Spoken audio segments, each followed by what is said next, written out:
Alright, so today we're going to be introduced to InDesign, which is referred to as a page layout program.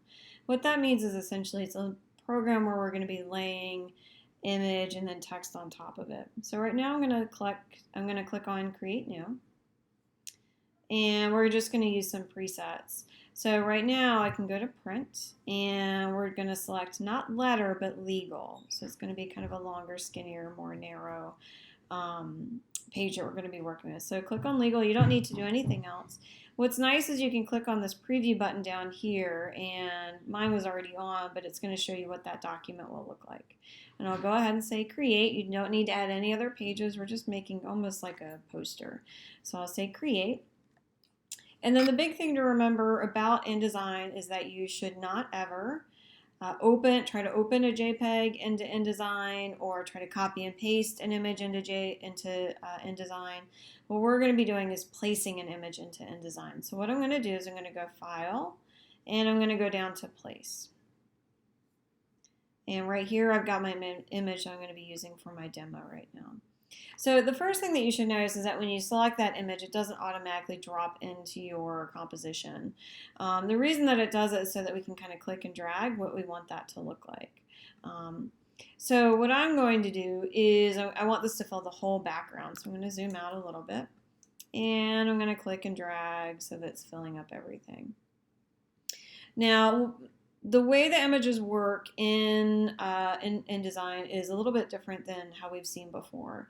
Right now there's what's referred to as the bounding box, and it's blue. So if I click and drag the areas, you'll notice that it's kind of cropping it as we're doing that. So I'm going to drag it just to those black lines, which is the edge of the paper. The pink line, if you're curious, is for kind of some bookmaking things, like if you're doing a bleed. So I'll turn that off. If you double click inside of the image, you'll notice a brown bounding box. And what that means is that that's the image itself. It's almost like the blue bounding box is a window that we're looking through. So right now, if I click on any of these and I hold down Shift, it dynamically changes my image for me. If I forget to hold down Shift, you'll notice that we have that squished image problem. So we want to make sure that we hold down Shift. So remember, double clicking inside will allow you to click on the image itself and kind of move it around the window. I'm going to shift this just a little bit to where I like it. And the other thing that you can also do within the image box is you can rotate it. So I'm going to hold down Shift so I can strain to my 15 degrees. And I'm going to rotate it upside down. So you can rotate it, you can move it.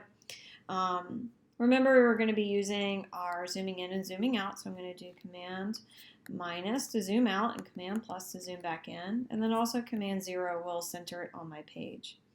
You can also go to you can also go to View, Zoom in, and Zoom out. So those are my two options, and also Fit on Window.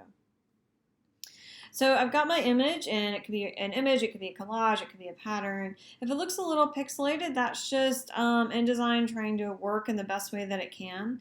I can show you a little bit later. You can control click and just make sure that it's on high quality display, and it should look pretty good there.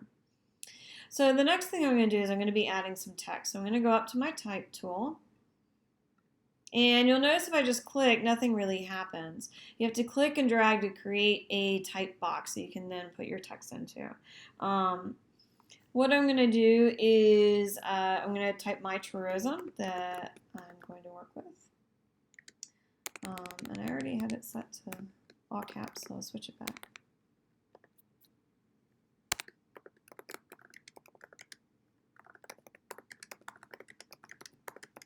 Okay. So I've got my text selected, and like I said, we're all picking truisms for this. You can double click it, and now if I click out of this box, you'll notice that you still see the box. I can click and drag it, and of course this is not really big enough, right, for what I'm working with. So what I'm going to do is I'm going to double click inside, and then I'm going to triple click so that all of it's selected. The other thing that you can do is start at one end and just kind of drag it back to the other end. The default typeface in InDesign is Minion Pro, which kind of screams I just opened InDesign and used the first typeface that I saw. We'll talk a lot more in class about typefaces. Right now I'm going to go ahead and click on a typeface that I use kind of frequently, which is called Helvetica. It's bold. And you'll notice it's still pretty small. Now right now I could click here And I could pick different point sizes if I wanted to. The thing that I like to do though is I will use the key command, which is going to be Command Shift and then your period button and your comma button. And I like to do this just because I can kind of see it happening. Now if you're getting hyphens, right now it's hyphenating things, I'm just going to click and drag my text box to where I want it to be. And we'll talk kind of about different ways to set your text. I actually want this to be a lot bigger, so I'm going to make it a lot bigger.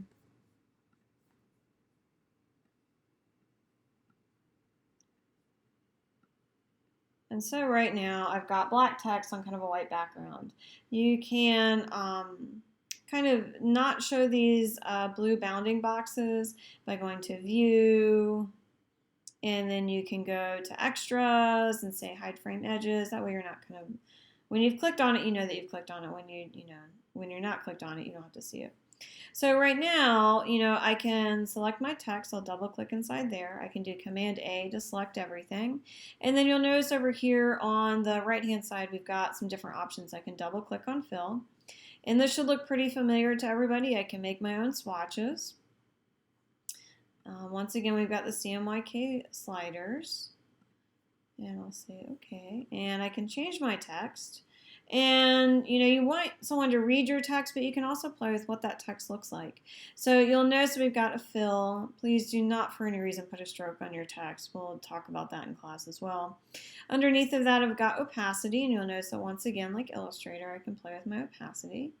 And then also I've got my blending mode. So next to that, if my text is a color, I can play with the idea of transparency, my blending modes, all of that good stuff that we played with. In Illustrator is right here. So you'll notice that there's lots of different ways to kind of go through and play with it. And then of course a lot of the key commands are the same, where if I wanted to repeat this text and layer it, I can hold down Option and just shift it a little bit. And you'll notice that my text is now repeated. I'm going to double click inside, select all of my text, and I'm going to pick a different color. And then what's really cool about what I'm doing is that my blending modes are kind of playing and making kind of some different overlays with the color, which is interesting. So right now it's on multiply. I could play with something like that like really pops and comes forward. And then the same thing like we were doing in Illustrator, I can click my rectangle tool, which is about halfway down. And I can also do an overlay of color across the entire piece. So right now there's no fill color. I'll go here, maybe pick this. And of course that is, I can't see anything. So, you could go through and you could play with the opacity. We can also do gradients. I can play with how I'm adding that color, what that color looks like. I'll bring the opacity back up. So, this is really cool. So, there's like a ton of different things that you can play with in InDesign. These are just kind of those first couple of steps.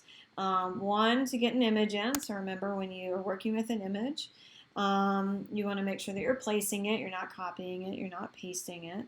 The next thing that you want to do is you want to maybe resize it or change it. And then the last thing that you want to do is start playing with your text. And in class we'll talk a little bit more about kind of choosing your typeface and working with it.